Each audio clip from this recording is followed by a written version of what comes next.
Grabe, 715,000 pesos in 5 days. Kaya ba through Facebook ads? I'll show you a brand new ad account. This account started last March 30 and today it is 9:28 a.m.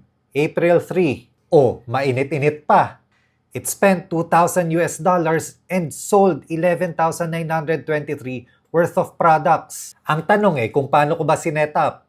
And guess what? Hindi siya komplikado. Kaya bago mo makalimutan, save and share this video para makita ng lahat. Dahil dun sa dulo, ipapakita ko yung pinaka-importante. Ito lang focus natin, yung AAAA. Kasi etong isa, scheduled pa lang siya, hindi pa nagra-run.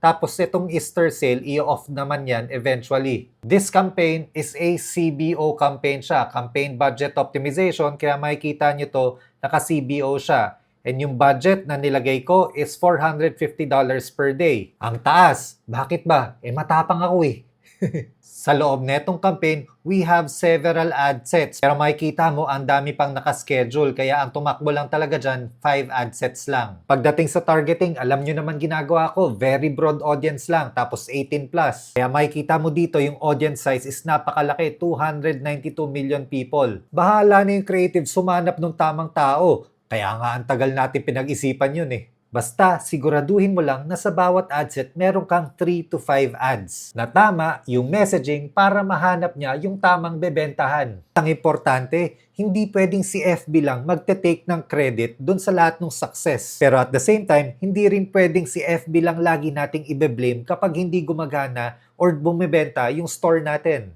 You have to improve the overall customer journey. Kasama dyan yung pag-create ng tama at magandang offer, yung seamless na experience pagdating dun sa website.